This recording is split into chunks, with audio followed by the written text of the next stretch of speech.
right. We're back. We're back, baby. Hey, everybody, what's going on? Thanks for tuning into the show. American Fan Podcast is back in action, the Fletch and Nick Show. It is Sunday. It's cold in the barn. Once again, after we just dealt with 60-degree weather and the ice had melted 3 days ago. I turned the heaters on, but it's still a little chilly up here. It's not too bad, though. It's this is horrific, perfect. But I mean, it's doable. It's not ideal, but it's definitely doable. Yeah.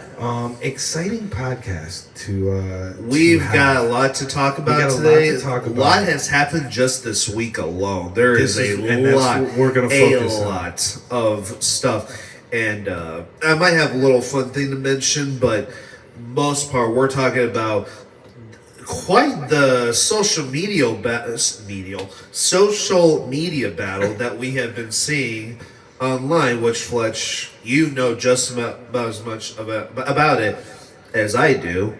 Why don't you kick off the show? Yeah, concerning, we got our buddy, who I used to think, I don't know what the right vocabulary or word is to use. I used to think, I guess you could say credible. I used to think was authentic, and has just become a tool in my eyes. I don't think he's a horrible human being, but is he credible? Is he authentic? Is he truthful anymore? Is his image in the public sphere, the public atmosphere, the social media realm, has it been damaged over the last 3 to 5 days? Oh my God, yes. I mean, the backlash that he has received, and I'm referring to Dan Bongino. That's who you're talking about? Because, I almost would have touched, if you were talking about somebody else, I would have understood, but I'm going to have to. Who did you think I was talking about? Trump? Yeah. Honestly, yeah, or somebody else. You know how sick it is? We could set both segments up because I want to talk about Venezuela. I have a lot of cool information that a lot of people don't know about. I did a lot of digging over the last 72 hours. But, that's how sick the political arena is now. Do you know we why? Could have set up both segments with the same beginning. Well, do you know why I slightly pushed back on it? It was, I mostly agreed with you until you said one thing. And I'm going to go further than that. You said, lack of credit, not credible, not authentic, whatever. I agreed with that. The part I disagree with you on is when you say you don't think he's necessarily a bad guy. I actually disagree with that. Let me explain to you why. There's a lot of people in political power that I disagree with, but I'm not going to say he's a bad person. I disagree with Josh Shapiro. I disagree with J.D. Vance. I disagree with, I hear you. I disagree with those people.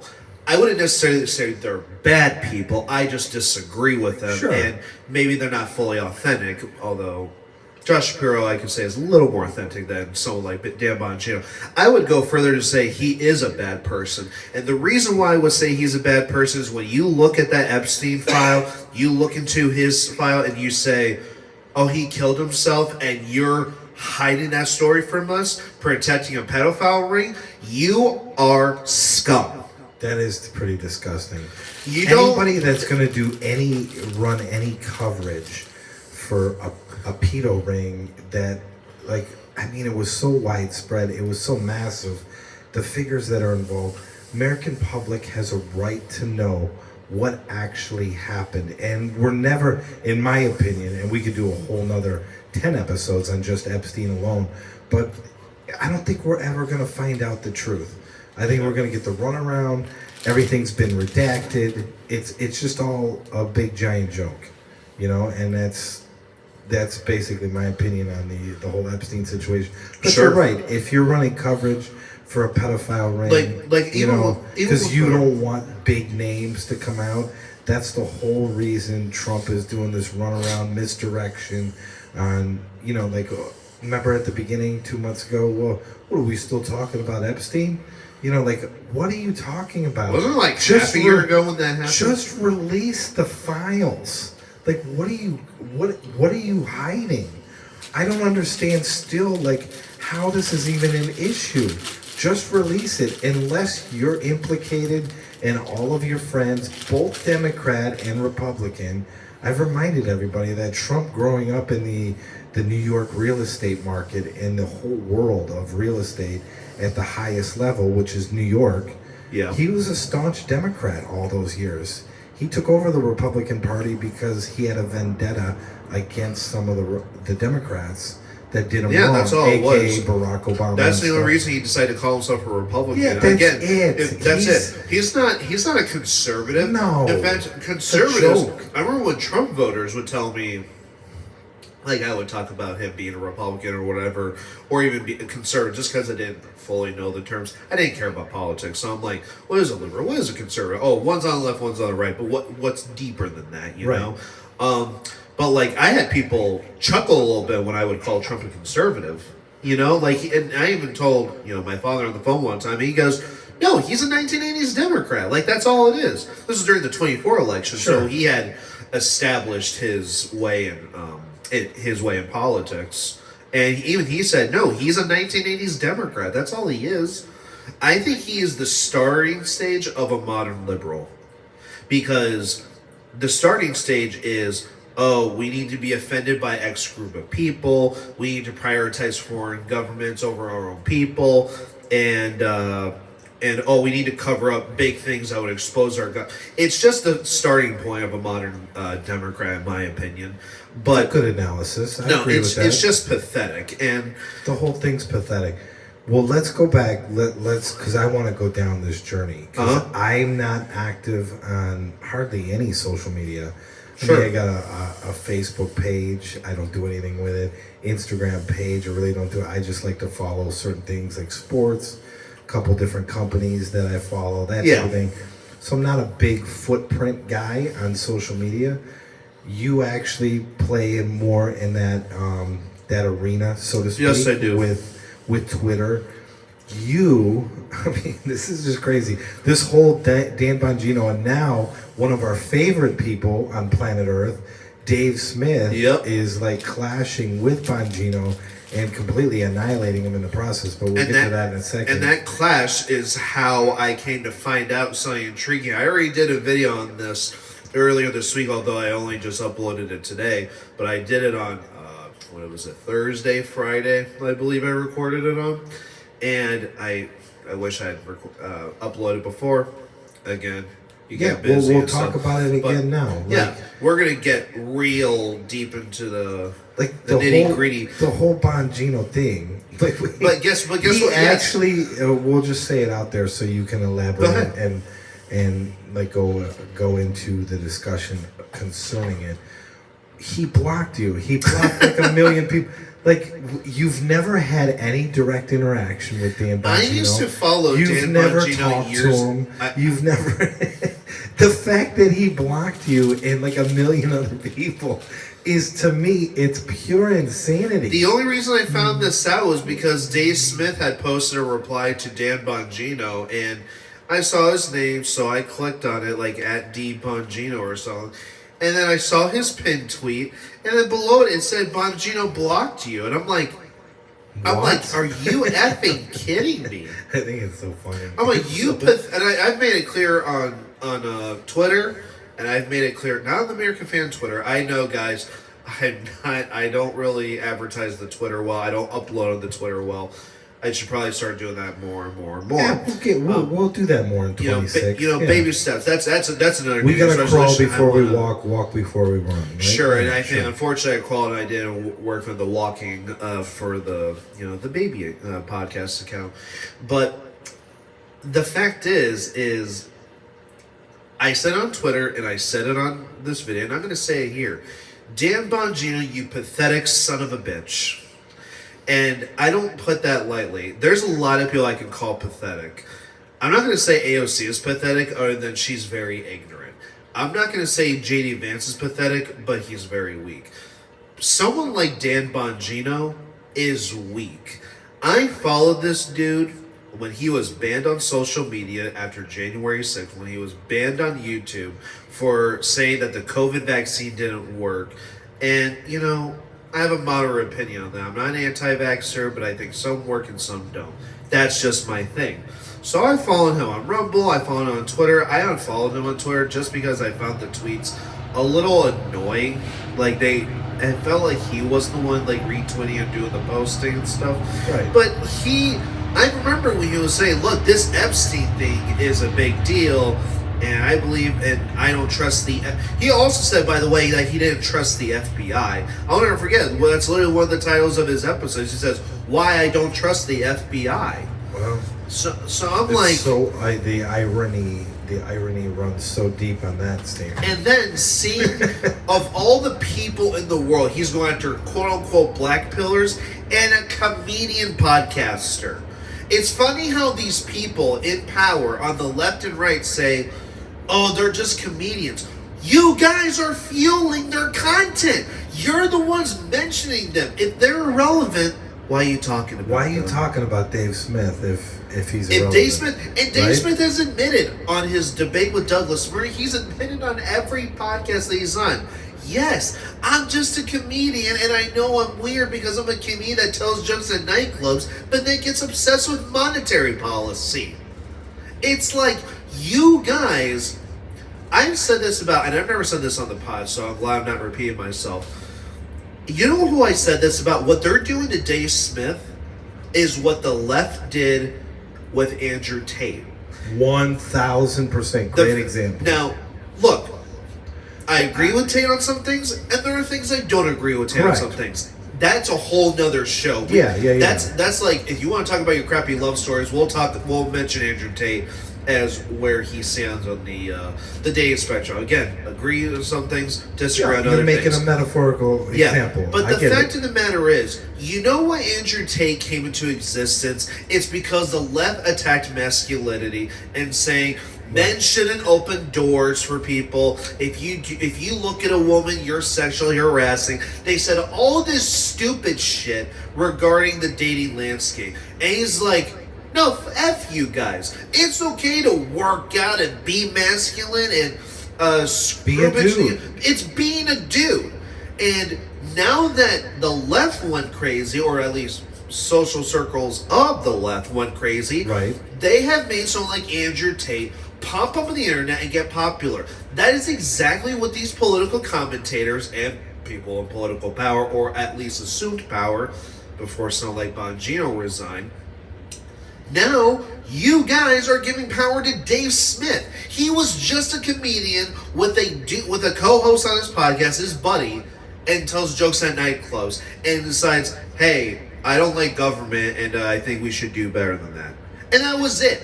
He was just gonna. I'm telling you right now, if you guys didn't feel him, he wouldn't have half the subscribers he has. He's nearly 500,000 subscribers on YouTube. If you guys didn't give him power, he'd be lucky to be at 200,000 probably. That's not because he's bad. It's just because he wouldn't have popped up the way he did. But now everyone like Dave Rubin, Dan Bongino, Laura Loomer, PBD, and everything. Everyone has referenced him or had them on their platform in some way. Dave Rubin won't debate Dave Smith. I'm only bringing him up because he still calls on, because he thinks Dave Smith's an anti-Semite. Because, hey, maybe Israel shouldn't bomb 30,000 people. But I digress. We're not going to get into that one. Dan Bongino, what you're doing now, you're discounting your credibility, you are lowering your credibility level, and you're only giving fuel to Dave Smith's flame. Right, or somebody, and in that particular example and situation, I would say I would want the flame of Dave Smith to grow larger, to grow warmer, for more people to notice him. For somebody like him to have over 1 million subscribers, to get more notoriety, because there isn't anything, I'm not saying I agree with 100%, but as of right now, like every issue that Dave Smith talks about, his approach, his demeanor, the information he provides about those certain like issues, I'm in 100% agreement. I can't think of one thing that Dave Smith has said. I disagree with him on the spiritual level, but that's about it. I agree with you on that. Because I'm not Jewish. I'm just Jewish. talking about like the political realm for this example. Oh, politically, I'm here. I'm here 95% of the time. Yeah, like I'm like, what? I mean, over Bongino, who is literally on camera twice over the last year, as when he was assistant director for the FBI. And he's referenced the files, and like on his podcast previous to that for 3 to 4 years. Yep. We have to be transparent. 2023 You know, is to we be have, specific. we have to be like transparent in the divulging of information surrounding Epstein. You know, we have to. He even said on one of his podcasts, Epstein definitely was attached to the Mossad. What all of a sudden, now that you're in government for a year, and now all of a sudden you're taking the approach that there's nothing to see. Yeah, Epstein killed himself. Yeah, he definitely hung himself. I saw the files. Well, what did you see, Dan? I thought there Tell us weren't what you any. saw. I thought there weren't any files now. Like the whole narrative has changed. Well, there are some files, but there's not that many files. Like, I mean, the whole thing's a big lie. Everybody's running coverage for a pedophile ring. Why? Because what? I mean, is Trump in it? Or I mean, you know, there's a lot of big names. What There came is. out? What came out? I mean, they had over Just showed 100. Bill Gates in one of the pictures with Epstein. Yeah, Wasn't they it had Gates? a, Bill yeah, Gates was shown. They had Clinton. They had over 100 photos that were given to the public. You know, with Clinton in a hot tub. I mean, you know, it's just okay. You know, like, but why can't we divulge the entire amount of information concerning that? Why has everything got a redaction? Why is everything that's being released, and it's being released at a trickle pace, why has everything got like black bars and redactions? Well, we got to protect the names because we don't want to, you know, we don't want the people that, the actual victims. No, the victims are the ones that are asking for this information to be given to the public. What are you talking about? Like, the whole thing is insane. But in terms of Bongino, like, he just fell off the wagon. Like, I don't know what he did. He went crazy. And maybe you can attest and elaborate on that a little bit. Of course, it's because of money. But Well, did you see what came out recently? There's a literal, I don't know the app, but there's a way you can track how much money they get from APAC. Bongino gets $6 million from APAC. I did not know that. I knew It just came out like 2 days ago. Yeah, I knew gets he got $6 some million. money. Do you know how much money? That is a shit ton of money to be given by APAC. Wow, that's a big sum, because I mean, it's like 85 or 87% of Congress, they're getting payments from APAC, but it's not to that level. I mean, it's like hundreds of thousands. When you're talking 6 million, that's a lot of money. They shouldn't be given a cent. If you're working for the U.S. government, why are you taking money from an agency that is like has the best interest of a foreign country? That's why the Why are you conservatives taking lose my money? respect when it comes to getting funded by APAC. It's like, They're gonna lose the midterms because of that. no. You're gonna be They're getting beholden creamed, and allegiant to, you know, a foreign country over the very country that you're an ambassador or representative for.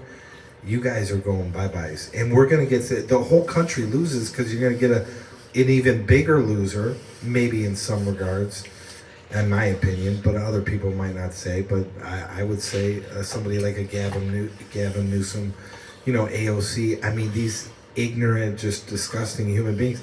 It's like we gotta have a third choice in them. That's probably a topic for another day, but we got to have a third party involved in terms of choice, because No, we do, but the they powers both that be- become so disgustingly. well, they're both going to unconditionally Corrupt. support Israel. So until one party decides, hey, screw this, we're not going to take money from foreign government, or we're not going to prioritize them over Americans, they're both going to do the same thing. Dude, these two parties, they're the same fucking people. Say that out loud, Nick. Say that out loud. These two parties... No. I mean, I'm just talking figuratively. I mean, I heard you, and the audience did too. We're just asking you not to hold allegiance to a foreign. You're working for the government of the United States. I don't want to hear senators going, hey, I want to support Israel. It's like, you can support whatever you want. I don't need that to be your campaign slogan. We've talked about it in the past. The reason Madani is mayor of New York is because of one question that was asked to all the candidates. Where would you go if you were elected? I would stay here and help the citizens of New York. Boom. And that's how he became elected. That's how he won. Why? Because That's how he won. every other candidate said Israel. By the way, I'm not happy that he won, but guess what? I'm telling you, those two... It's funny how, like, Andrew Cuomo called him anti-Semitic. Dude, I guarantee those two are sitting in a bar right now, fucking sharing drinks together. I guarantee you right now. Probably. It's all one They're big- funded by the same people. It's all one big corrupt game. It's really sick. We'll go back to Bongino. So, like, take us down just in a momentary, like, little waltz down what actually happened. So you go on your Twitter account and I click on his name. I click on his profile. and you Bongino's find name. out you're blocked. Yes, because so when you're blocked, there. I don't like how Twitter handles their blocking system. I think if you want to block someone entirely, you should just do it entirely. But the thing is, you can still see certain things, and I can see his pinned tweet, like public tweets that anyone can see. But then below it, it said, "I'm blocked, so I cannot message him. I cannot reply to him. I can't like or retweet his posts. I just know that he still has a profile." They're so pathetic. What did you? It's kind of funny. Like, I mean, when I asked the question, like, what went through your brain when you're clicking and then you're like, wait a minute, I'm blocked.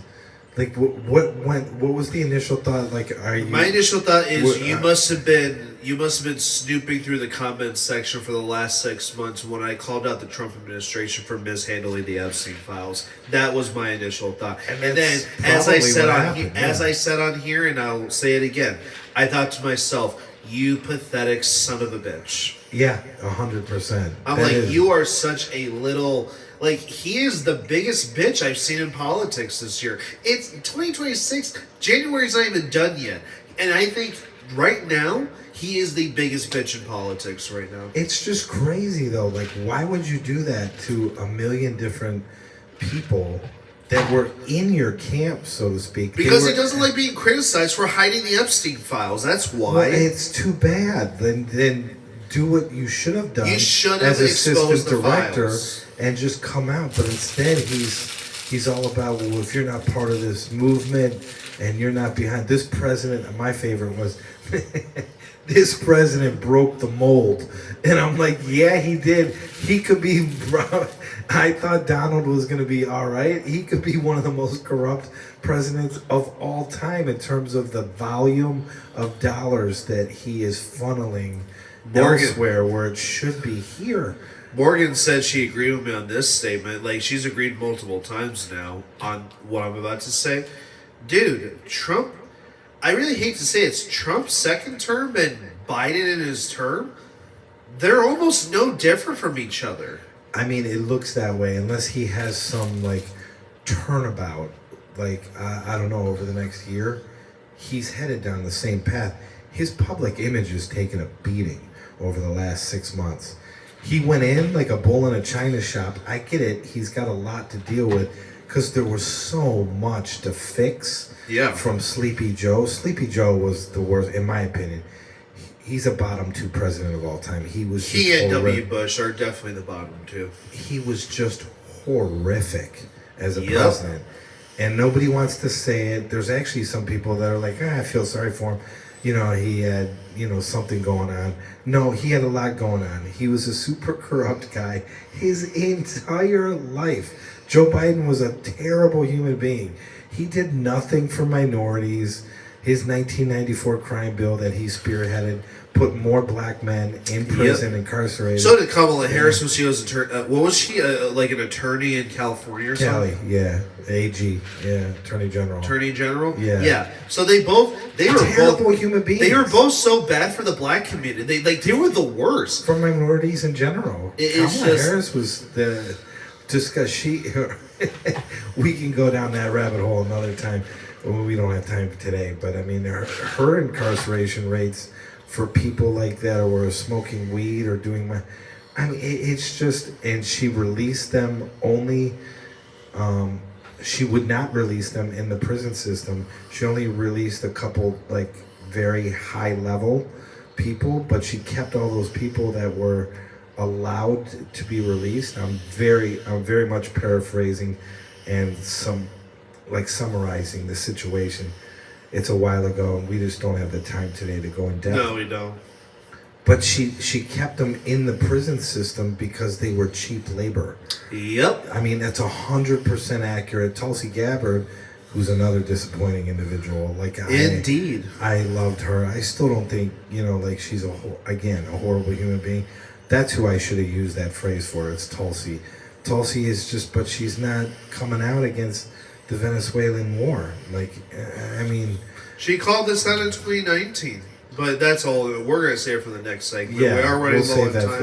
We'll save that for the next. In conclusion, I'm just going to say this. Bongino, if you want to restore your credibility, show us what you know about the Epstein files. Otherwise, just shut your mouth and stop focusing on podcasters and start focusing on the real enemy, which is the deep state, which you've shown you are a part of. He's now a part of that. He's affirmed and cemented his legacy, which Dave Smith alluded to. He goes, your legacy is going to be known as you protected a pedophile ring. It's not going to be all the stuff that you could debate whether or not. But I mean, when he was a podcaster in the years before, he worked in the Secret Service. I mean, he at least had a reputation of being a straight shooter and an honest guy. His reputation over the last 72 hours and a week especially has been annihilated. Yeah. Everybody I talk to, it doesn't matter, conservative, they're like, boy, that guy really messed up on that. It's pretty obvious he's protecting the interest of the Trump administration in not releasing what's on those Epstein files. And don't tell me there's nothing there. Don't tell me that then release everything and don't put the redactions on there. Why are there redactions on every piece of information? The only things they didn't redact were the plain photos in sight of Bill Clinton, and they were actually kind of humorous because a lot of them were in hot tubs. And Bill looks a little sauced. He looks like he had a few martinis, but he's all kidding aside, I mean, it's not funny because he's in a hot tub with an underage chick. That's not funny. That's at the end of the day, that guy was a president of the United States. All these players that people like Bongino are protecting, it's disgusting. Release the information. Who are you protecting? You're protecting a pedophile? They're protecting the pedophile rings that powers that be will always be a part of. It's disgusting. Yeah. But anyways, that's going to conclude this segment. Yeah, and then we'll come back and we'll talk a little Venezuela. You guys want to hear about it's so, oh my God. Well, I think we should do, and honestly we could probably wait for this another time, but you know what we got to talk about, because this is a hot topic of this week. I actually don't even think we should talk about Venezuela since we already did it previously. You know what we need to talk about? We got to talk about Minnesota.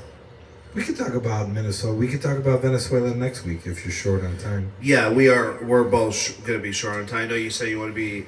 We'll give a sneak a quick segment, but I know you got to get going, and then I got to pick up the little guy. It's not like Dave Smith. That's going to conclude this episode. I got to go pick up the kids. Oh, that's true. He did. He did say that. He does. Well, we'll come back. We'll come back and we'll do a few episodes next week, meaning next Sunday. We'll make up for it. Well, why don't we do one more segment and just talk about the Minnesota thing, unless you don't want to. Well, we could dive into that. Yeah. Yeah. We'll do that. We'll come back and we'll talk a little Minnesota action, talking about all the situation with your buddy, your best BFF, Tim Walz, and everything else. I'm talking about the shooting that happened with ICE recently. Oh, okay. Yeah. We can definitely do that. We can see, because they're both Minnesota related, so we could... No. We'll talk about the... Yeah. Well, it's like a lot of people are blown up about that, and I think that we should... no, that's relevant. Tackle that. We'll talk about that. We could do a short segment on that, too. I know our audience members are going to definitely have some strong opinions on that, so we'll see you guys in the next segment. We'll see you guys back in a couple minutes.